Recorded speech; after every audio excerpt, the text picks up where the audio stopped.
Good afternoon dear students, कैसे हैं आप। स्वागत करते हैं आपका नॉलेज नेशन पर। मैं हेमंत, जो कि आपका क्लास 10th लाइफ प्रोसेस का चैप्टर करवा रहा हूं। देखिए, लास्ट वीडियो में हमने, जो कि पार्ट नंबर 2 वीडियो थी, उस वीडियो में हमने यह देखा कि न्यूट्रिशंस जो है ऑटोट्रॉफ्स में किस तरीके से होता है, किस तरीके से ऑटोट्रॉफ्स जो होते हैं वो अपना खाना बनाते हैं।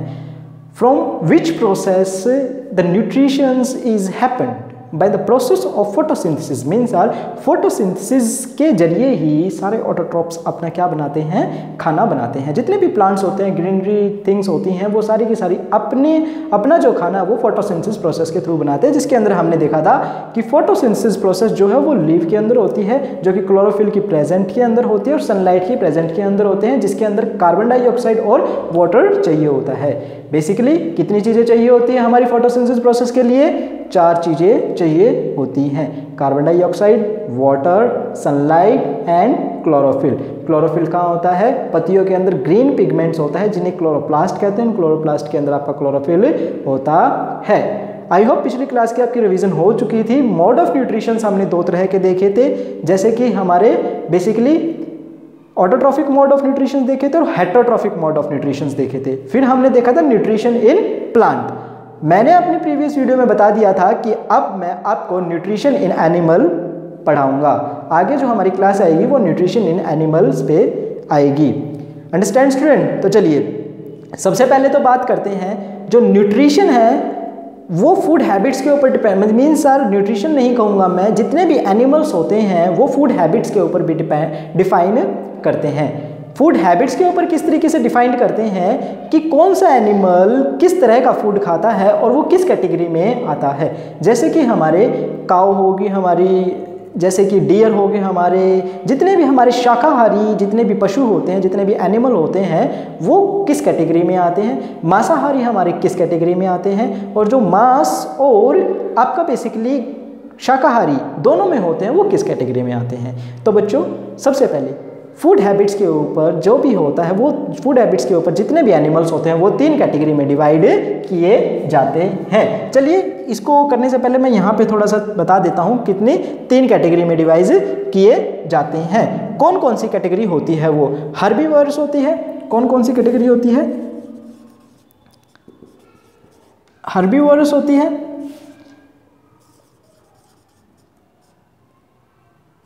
कार्निवोर्स होती है एंड ओमनीवोरस होती है। Understand student? Herbivorous, carnivorous and omnivorous. अगर मैं बात करूं तो हर्बीवोरस जितने भी होते हैं वो सारे के सारे शाकाहारी होते हैं। अंडरस्टैंड? ये सारे के सारे मांसाहारी होते हैं। अंडरस्टैंड? जितने भी होते हैं, और ये सारे के सारे शाका एंड मांसाहारी होते हैं। Understand students? शाका एंड मांसाहारी होते हैं। तो हर्बीवर्स कौन से होते हैं? हर्बीवर्स वो एनिमल होते हैं, वो सभी टाइप के एनिमल्स होते हैं जो सिर्फ और सिर्फ ग्रीन प्लांट्स को खाते हैं, वेजिटेबल्स को खाते हैं। इन सभी एनिमल्स को बेसिकली हम किस कैटेगरी में रखते हैं? According to their food habits वो हम हर्बीवर्स के अंदर रखते हैं। तो animals which eats only plants are known as a herbivores, and the animals which eats the other animals is known as a carnivores. तो carnivores कौन से होते हैं? जो दूसरे पशुओं को खाते हैं, जो दूसरे एनिमल्स को खाते हैं, वो हमारे कार्निवर्स होते हैं। हर्बीवर्स कौन से होते हैं? ओमनीवर्स कौन से होते हैं? जो घास या वेजिटेबल्स और अदर एनिमल्स को भी खाते हों। जैसे कि ओमनीवोरस का हमारा एग्जाम्पल होगा ह्यूमन बीइंग, कार्निवोरस का हमारा एग्जाम्पल होगा हमारा लायन हो जाता है, डॉग हो जाता है, मोस्टली ये हमारे कार्निवोरस के एग्जाम्पल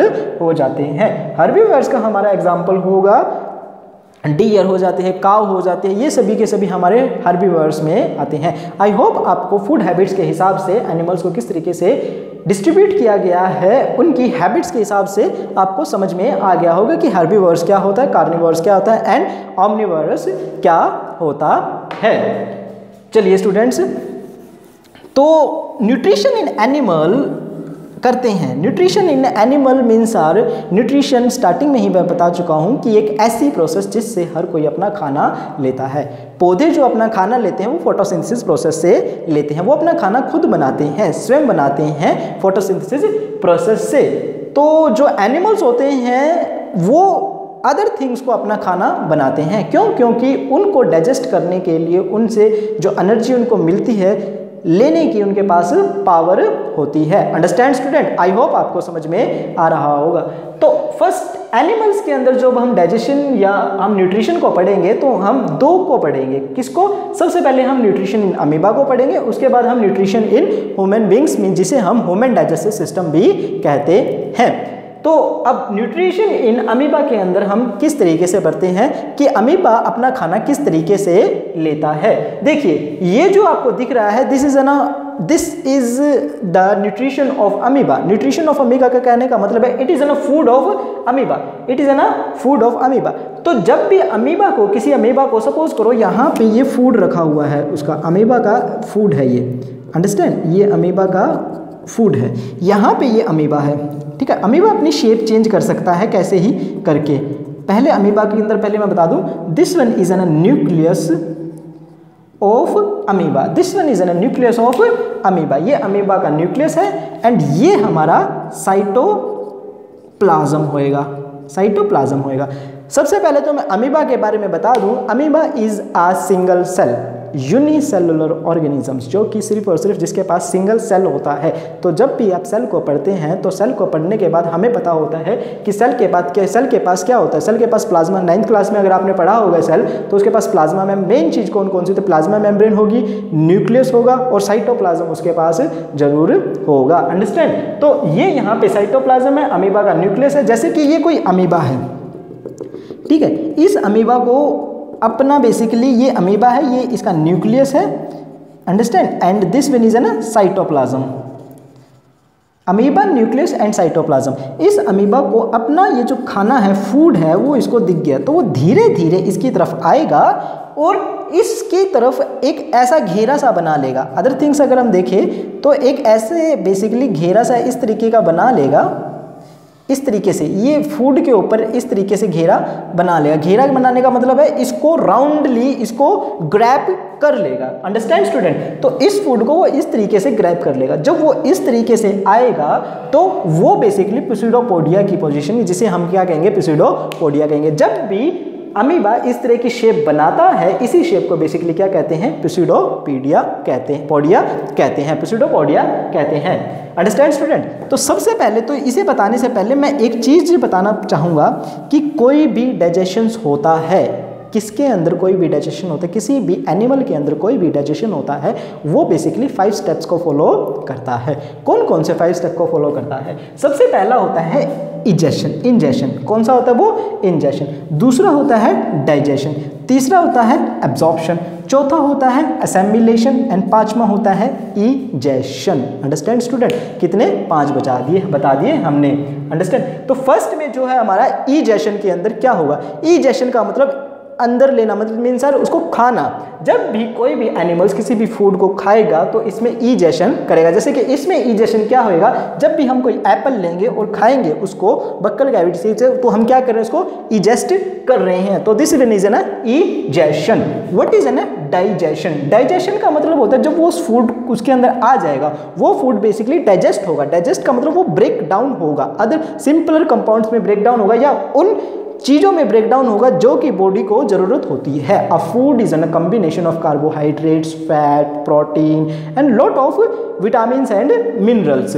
जो फूड होता है उसके पास सब चीज़ें होती हैं, कार्बोहाइड्रेट्स होता है, फैट होता है, मिनरल्स होते हैं, विटामिन्स होते हैं। तो ये सभी चीज़ें एक दूसरे से बेसिकली सेपरेट आउट हो जाएंगी कब? डाइजेशन में। और जिसको जो चीज़ चाहिए होगी वो बेसिकली डाइजेशन हो जाएगा। डाइजेशन में ये पहले अलग अलग होगी। एब्जॉर्प्शन में ये बेसिकली जिस चीज़ से वो बना होगा, जैसे कि साइटोप्लाज्म से बना हुआ है, तो सबसे पहले ये इसके पास जितना भी प्रोटीन, फैट्स, विटामिन था वो यहाँ पे ब्रेक डाउन होना शुरू होगा और वो सभी का सभी एब्जॉर्ब कर लिया जाएगा किसमें? साइटोप्लाज्म के थ्रू। अंडरस्टैंड? साइटोप्लाज्म के थ्रू। पहला स्टेप क्या है? इजेशन, लेना, खाना उसको। दूसरा स्टेप क्या है? डाइजेशन, उसका ब्रेक डाउन होना। तीसरा स्टेप बेसिकली क्या है आपका? एब्जॉर्प्शन। एब्जॉर्प्शन का मतलब उसका पूरी तरीके से एब्जॉर्ब होके उसी चीज में हो जाना। अंडरस्टैंड? जैसे कि अब इसने ये फूड खाया, खाने के बाद ये बिल्कुल साइटोप्लाज्म में ही कन्वर्ट हो गया है। अब ये जो ब्रेक डाउन हुआ है, बिल्कुल एब्जॉर्ब हुआ है, तो ये इसकी एनर्जी का जब इसमें से प्रोटीन चीज़ें आगे जाकर इनका यूज़ किया जाता है सेल बिल्डअप के लिए। जैसे कि इसमें जो अमीबा का साइज ग्रो हुआ है, अमीबा इसमें जो ग्रो हुआ है, उसने इसकी एनर्जी का यूज़ किया है। जब हम इस एनर्जी का यूज़ करते हैं उसे हम असिमिलेशन कहते हैं। अंडरस्टैंड? इन द एंड जो भी वेस्ट थिंग्स हमारी बच जाती है उसे हम इजेशन के थ्रू बाहर निकाल देते हैं। तो बच्चों ये पांचों के पांचों स्टेप्स ह्यूमन बींग्स के अंदर भी फॉलो होते हैं। अंडरस्टैंड? जैसे हम ह्यूमन बींग्स को पढ़ेंगे तो आपको समझ में आ जाएगा। चलिए, इजेशन समझ में आ गया आपको, डाइजेशन समझ में आ गया आपको, एब्जॉर्प्शन समझ में आ गया आपको, एसिमिलेशन समझ में आ गया, इंजेशन। इंजेशन को हम देखते हैं। इंजेशन का मतलब इनटेक करना, किसी को भी खाना, ठीक है ना। इजेशन के अंदर बेसिकली किस तरह की शेप में अमीबा अपने फूड को लेता है, जब वो पिस्यूडोपोडिया की शेप में आ जाता है। पिस्यूडोपोडिया की शेप में आकर वह क्या करता है, ग्रैब कर लेता है किसी भी फूड को। अंडरस्टैंड? यहाँ पे कोई भी इसने फूड देखा है तो उसको वो ग्रैब कर लेगा। उसके बाद basically enzymes enter food vacuoles, तो उसके अराउंड एक फूड ये है ना, ये प्रॉपर पैक हो जाएगा, यहाँ पे एक वैक्यूल्स हो जाएगा। तो जो ये साइटोप्लाज्म या जो भी एंजाइम, डाइजेस्टिव एंजाइम्स किसके अंदर, अमीबा के अंदर प्रेजेंट होंगे, वो बेसिकली वर्क करेंगे किसके ऊपर, एंजाइम्स होते क्या हैं, एंजाइम्स जैसे कि आप केमिस्ट्री के अंदर कैटलिस्ट को पढ़ते हैं जो कि आपके केमिकल रिएक्शंस को इंक्रीज करता है, उसी तरीके से एंजाइम्स जो होते हैं वो बायोलॉजिकल कैटलिस्ट होते हैं जो कि बायोलॉजिकल केमिकल रिएक्शंस को इंक्रीज करते हैं या बायोलॉजिकल एक्टिविटीज को इंक्रीज करते हैं। तो एंजाइम्स होंगे वो इसके ऊपर वर्क करेंगे और इसको डाइजेस्ट कर देंगे। डाइजेस्ट करने का मतलब इसको ब्रेक डाउन कर देंगे। ब्रेक डाउन करने के बाद वो जो है वो सेपरेट आउट हो जाएगा वेस्ट मटेरियल में और अदर चीज़ों में, या कहूँ तो वो बिल्कुल फूड वैक्यूल्स के हिसाब से पूरी तरह से एब्जॉर्ब हो जाएगा। जब वो पूरी तरह से डाइजेस्ट होके बिल्कुल उसी के पार्टिकल के जैसा बन जाएगा जैसे कि इसमें साइटोप्लाज्म के पार्टिकल है। जैसे कि इसमें ये साइटोप्लाज्म का है, ठीक है ना, साइटोप्लाज्म, हालांकि वैक्यूल्स है, फूड वैक्यूल्स, लेकिन अब ये जो है ये डाइजेस्टेड फूड जो होएगा ये बाहर जाएगा, क्या करेगा, डिफ्यूजेस आउट होगा, ये बाहर जाके किसके साथ, साइटोप्लाज्म के साथ मिल जाएगा। और जब ये बाहर जाएगा इसके एब्जॉर्प्शन के बाद, एब्जॉर्प्शन का मतलब आपको समझ में आ गया होगा कि ये पूरी तरीके से टूट चुका है माइक्रो टू माइक्रो ऑर्गेनिजम्स के अंदर, और फिर ये इस लेयर से बाहर की तरफ जाएगा और ये जो वैक्यूल्स है ये बिल्कुल डैमेज हो जाएगा, ये खत्म हो जाएगा। उसके बाद ये जो अमीबा का जितना भी डाइजेस्टिव सब्सटेंस है ये किसके साथ मिल जाएगा, एसिमिलेट हो जाएगा। एसिमिलेट होने का मतलब है जो भी उसके अंदर एनर्जी होगी उस एनर्जी का यूज कर लेगा अमीबा अपने आप को ग्रो करने के लिए और अपने सेल को बिल्डअप करने के लिए। कोई डैमेज हो रहा होगा इसका कोई भी पार्ट, उसको वो रिपेयर कर लेगा इस एनर्जी से। एसिमिलेशन के बाद आता है इजेशन का प्रोसेस, जिसके अंदर जो भी वेस्ट मटेरियल इसके अंदर बचा होगा, जैसे इसके अंदर कुछ वेस्ट मटेरियल बचा होगा जो कि डाइजेशन और डिफ्यूजन ऑफ फूड के बाद आया होगा। एब्जॉर्प्शन ऑफ फूड के बाद जो एसिमिलेशन मतलब उसने उसका वेस्ट सब्सटेंस का यूज नहीं किया, जो एनर्जी थी उसका यूज किया, उसका यूज करने के बाद जो वेस्ट सब्सटेंस बता, वेस्ट सब्सटेंस अमीबा ने गैसेस के थ्रू बाहर निकाल दिया। आई अंडरस्टैंड, आई होप बच्चों आपको न्यूट्रिशन इन अमीबा समझ में आ गया होगा। कोई भी न्यूट्रिशन बेसिकली 5 स्टेप्स में चलता है, अमीबा का न्यूट्रिशन भी 5 स्टेप्स में चलता है। पहला स्टेप्स इजेशन, इजेशन का मतलब लेना, वो बेसिकली उसको पिस्यूडोपोडिया की फॉर्म बना के उसको इनगल्फ करेगा। उसके बाद डाइजेशन, डाइजेशन के अंदर एक फूड वैक्यूल्स बन जाएगा जो कि बेसिकली एंजाइम्स को, अमीबा के एंजाइम्स को अंदर भेजेगा और जो कि फूड को डाइजेस्ट करेगा, मतलब ब्रेक डाउन कर देगा। उसके बाद हमारा आता है एब्जॉर्प्शन। एब्जॉर्प्शन के अंदर जो ब्रेक डाउन फूड होगा वो बिल्कुल मिल जाएगा किसके साथ, अमीबा के साथ, उसके ही साइटोप्लाज्म के साथ। Understand, absorption. उसके बाद आता है हमारा एसिमिलेशंस, जो भी हमारे इस डाइजेस्टेड फूड के अंदर या एब्जॉर्ब फूड के अंदर एनर्जी होगी, अमीबा बेसिकली उस एनर्जी का यूज कर लेगा अपने आप को ग्रो करने के लिए। उसके बाद जो बचा हुआ सब्सटेंस होगा या वेस्ट मटेरियल होगा वो बाहर निकाल दिया जाएगा। अंडरस्टैंड, आई होप आपको न्यूट्रिशन इन अमीबा समझ में आ गया होगा। नेक्स्ट मैं लेता हूं हमारा human digestive system. It's very really important topic, आपको अच्छे से करना है बच्चों, अच्छे से समझना और यहाँ पे अच्छे से करता है। सबसे पहले तो डायग्राम देख लीजिए, डायग्राम क्या कहता है। डायग्राम के अंदर हमारा माउथ से शुरू होता है, माउथ के बाद हमारी जो है फूड पाइप आती है जिसे हम ओसोफेगस भी कहते हैं। फूड पाइप के बाद हमारा आता है स्टमक। क्या आता है? स्टमक। स्टमक बेसिकली जिसके अंदर HCl एसिड होता है, जो कि बहुत सी चीजें कंटेन करता है, वो हम देखते जाएंगे कि स्टमक क्या काम करता है। स्टमक के बाद खाना, सबसे पहले तो खाना देखते हैं। खाना हमारा माउथ में आया, माउथ से हमारा फूड पाइप में, फूड पाइप से हमारा स्टमक में, स्टमक से फिर हमारा जाएगा स्मॉल इंटेस्टाइन में। अंडरस्टैंड? स्मॉल इंटेस्टाइन में, और जब हमारा स्मॉल इंटेस्टाइन में जाएगा वहां पे हमारा maximum absorption of food done हो जाएगा, या डाइजेशन ऑफ फूड डन हो जाएगा। जितना भी फूड का डाइजेशन है, एब्जॉर्प्शन है, एसिमिलेशन की बात नहीं कर रहा हूं मैं, एब्जॉर्प्शन की बात कर रहा हूं, जितना भी फूड का एब्जॉर्प्शन है वो हमारा स्मॉल इंटेस्टाइन में होगा। स्मॉल इंटेस्टाइन में एब्जॉर्ब होने के बाद वेस्ट मटेरियल जो बचेगा वो हमारा लार्ज इंटेस्टाइन में आ जाएगा, और लार्ज इंटेस्टाइन से वो हमारा एनएस के थ्रू बाहर निकल जाएगा। चलिए इसकी प्रोसेस को हम पढ़ना शुरू करते हैं। आई होप आपको डायग्राम अच्छे से समझ में आ गया होगा। चलिए सबसे पहले एक एग्जाम्पल लेते हैं। हम कुछ भी एक फूड ले लेते हैं। फूड मीन्स हम एक एप्पल ले लेते हैं। अंडरस्टैंड? क्या ले लिया हमने? एक एप्पल। ठीक है, एप्पल। एप्पल सबसे पहले तो माउथ में क्या होती है? Buccal cavity. बक्कल कैविटी जो हमारे टिथ होते हैं वो हमारी बक्कल कैविटी होती है। और सेकंड थिंग्स, हमारे मुंह में जो स्लाइवा आती है, जो लार आती है, वो हमारे माउथ में प्रेजेंट एक ग्लैंड के थ्रू आती है, और वो स्लाइवरी ग्लैंड होती है, और जो लार आती है वो एक इंजाइम्स छोड़ती है, और उसको स्लाइवा अमाइलेज इंजाइम्स कहते हैं। Understand student? हमारे मुंह में कौन सी ग्लैंड होती है? स्लाइवरी ग्लैंड होती है। उस स्लाइवरी ग्लैंड जो है वो एक इंजाइम छोड़ती है, उस एंजाइम्स का नाम होता है स्लाइवा अमाइलेज। और एंजाइम्स बेसिकली क्या होते हैं? बायोलॉजिकल कैटालिस्ट होते हैं, जो कि बायोलॉजिकल रिएक्शंस को डन करते हैं। ओके, तो सबसे पहले माउथ में क्या है? बक्कल कैविटी, और क्या है? Salivary gland. Okay, salivary gland के पास कौन सा होता है? स्लाइवा अमाइलेज एक एंजाइम्स होता है। तो इस पर्सन ने बेसिकली एप्पल को ईट किया। एप्पल को ईट किया तो सबसे पहले उसने एप्पल के एक बड़े टुकड़े को छोटे छोटे छोटे टुकड़े में तोड़ा। वो मैं उन टुकड़ों को माइक्रो ऑर्गेनिजम्स के टुकड़ों के साथ कंपेयर नहीं कर रहा हूं, उसने वो छोटे छोटे टुकड़ों में तोड़ा। तो उसके अंदर जो भी स्टार्च प्रेजेंट होगा, हालांकि मैंने कहा ना food is an combination of vitamins, minerals, fat, proteins, carbohydrates, starch is an mixture of this. Food इस चीज का सबका मिक्सचर होता है। तो हमने वो मिक्सचर बेसिकली खाया। तो उसके अंदर सबसे पहले जो तो स्टार्च होता है वो कौन डाइजेस्ट करेगा? स्टार्च बच्चों मुंह में ही डाइजेस्ट हो जाता है, और वो स्लाइवा अमाइलेज के थ्रू डाइजेस्ट होता है। अंडरस्टैंड? जो हमारी स्लाइवा अमाइलेज होगी, एंजाइम्स होगा, वो सबसे पहले फूड के अंदर प्रेजेंट जो स्टार्च होगा उसके ऊपर वर्क करेगा और उसको डाइजेस्ट कर देगा। उसके बाद वो डाइजेशन बेसिकली फूड का, फिर वो फूड हमारा स्लाइवा अमाइलेज के अंदर स्टार्च जो प्रेजेंट था फूड के अंदर, वो डाइजेस्ट होने के बाद पूरा फूड हमारा ओसोफेगस के थ्रू स्टमक में आ जाएगा। देखिए, ओसोफेगस के पास एक रिदमिक कॉन्ट्रैक्शन मूवमेंट होती है, और वो रिदमिक कॉन्ट्रैक्शन मूवमेंट बेसिकली किस तरह की होती है? वो इस तरह की होती है। देखिए, ये बेसिकली ये ओपन होगा, ये कॉन्ट्रैक्ट हो जाएगा, तो ये जैसे ही कॉन्ट्रैक्ट होगा ये ऐसे ओपन हो जाएगा। तो ये रिदमिक कॉन्ट्रैक्शन होती है। रिदमिक कॉन्ट्रैक्शन जैसे ही फूड हमारा यहाँ से आता है ये ओपन हो जाता है। ठीक है, ये ओपन है तो ऊपर से ये बंद होना शुरू होता है, नीचे से खुलना शुरू होता है, तो ये वाला खुल जाता है आपका, ये वाला खुल जाता है, तो ये बंद होना शुरू होता है। ऐसे करके फूड हमारे नीचे आ जाता है।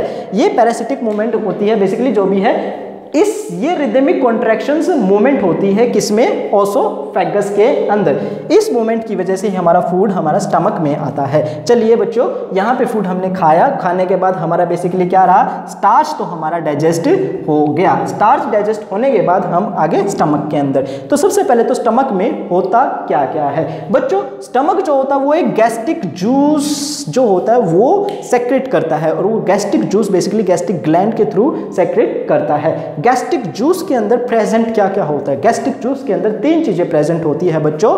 First is an HCl acid, hydrochloric acid, second is an pepsin, third is an mucus. Understand? Mucus जो रिलीज करता है वो बच्चों वो क्या होता है? म्यूकस बेसिकली एक तरह की लेयर फॉर्मेशन करता है स्टमक के ऊपर, ताकि जो HCl एसिड होता है वो स्टमक की आउटर लेयर्स को या स्टमक की लेयर्स को इफेक्ट ना कर पाए। मेरा कहने का मतलब होता है HCl एसिड है, एसिड का अपना एक कैरेक्टरिस्टिक्स होता है कि वो सेल को डैमेज करता है, तो वो स्टमक की इनर लेयर की सेल्स को डैमेज ना करे। क्या? HCl acid. उसके लिए जो गैस्ट्रिक जूस होता है वो बेसिकली म्यूकस को सेक्रेट करता है और म्यूकस बेसिकली इसके आउटर लेयर पर आ जाता है। हालांकि आप और डीप ज़्यादा पढ़ेंगे तो आप देखेंगे कि स्टमक के भी कई पार्ट होते हैं। जैसे कि आप स्टमक के देखेंगे तो सिर्फ कुछ छोटे से ही पार्ट में बेसिकली HCl एसिड होता है। ये नहीं है कि इसके मोस्टली पूरे इतने बड़े पार्ट में HCl एसिड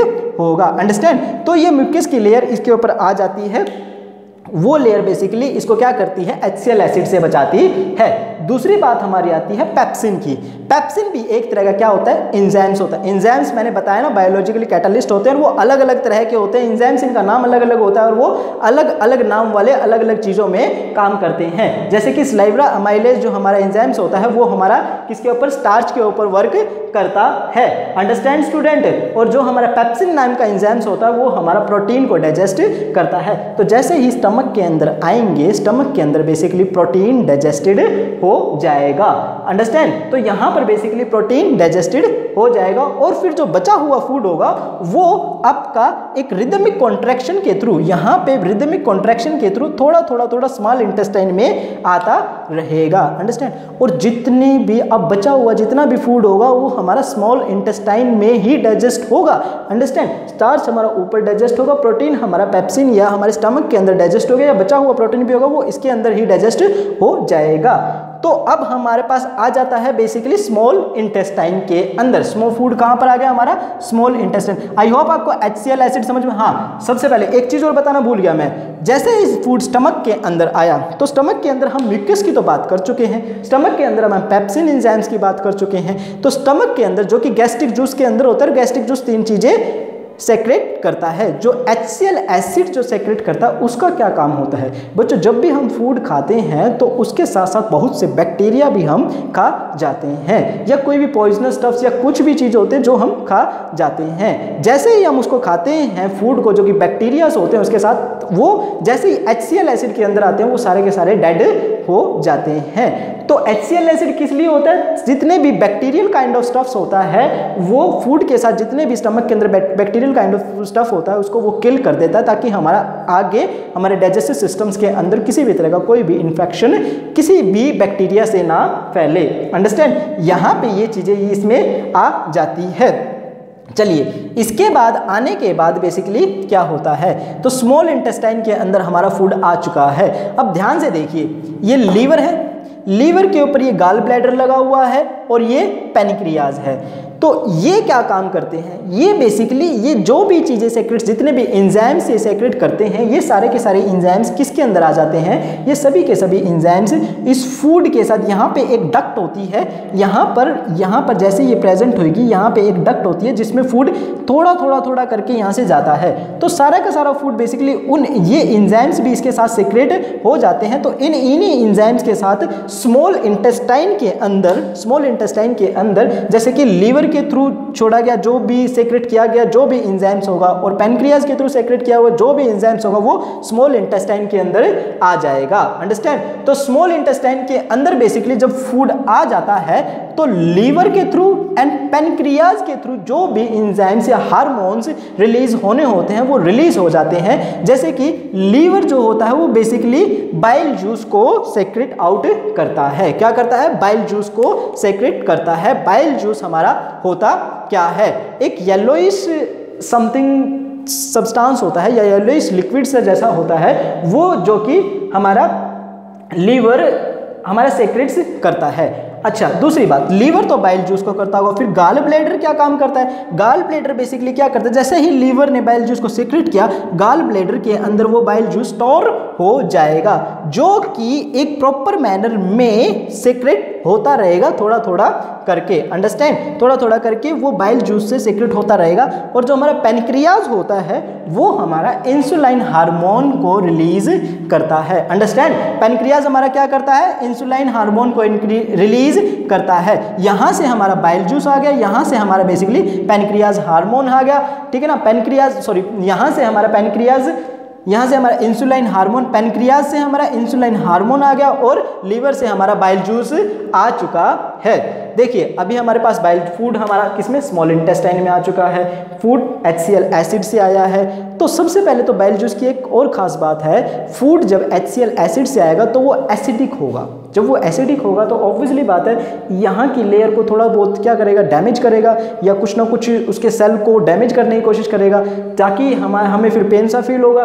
तो बेसिकली जो बाइल जूस होगा वो अल्कलाइन होता है, अंडरस्टैंड, वो एसिडिक नहीं होता है। और जब एसिड के साथ अल्कलाइन मिलाया जाता है तो वो न्यूट्रल हो जाता है, अंडरस्टैंड। तो फूड जो एसिडिक आया था वो बाइल जूस के साथ मिलकर क्या हो जाएगा, अल्कलाइन हो जाएगा। जैसे यहाँ पे बाइल जूस के साथ अल्कलाइन हो जाएगा वो नीचे आ जाएगा। और बाइल जूस के अंदर बेसिकली फैट डाइजेस्टिव एंजाइम्स होते हैं, अंडरस्टैंड। बाइल जूस के अंदर कौन से एंजाइम्स होते हैं, फैट डाइजेस्टिव एंजाइम्स। तो फैट डाइजेस्टिव एंजाइम्स भी नीचे आ जाएंगे और अल्कलाइन के साथ भी, बाइल जूस एक अल्कलाइन खुद है तो वो भी नीचे आ जाएगा। तो सबसे पहले फूड एसिडिक होगा, वो अल्कलाइन बन जाएगा और बाइल जूस के साथ नीचे आ जाएगा। और पैनक्रियाज के साथ हमारा इंसुलिन हार्मोन आ जाएगा। और इंसुलिन हार्मोन अब क्या काम करेगा, चलिए बाइल जूस क्या काम करेगा और इंसुलिन हार्मोन क्या काम करेगा। बाइल जूस को हमने पढ़ चुके हैं। बाइल जूस सबसे पहले एक अल्कलाइन है और हमारा फैट डाइजेस्टिव एंजाइम्स कंटेन करता है। पैनक्रियाज जो होता है वो इंसुलिन हार्मोन को कंटेन करता है। इंसुलिन हार्मोन बेसिकली शुगर को डाइजेस्ट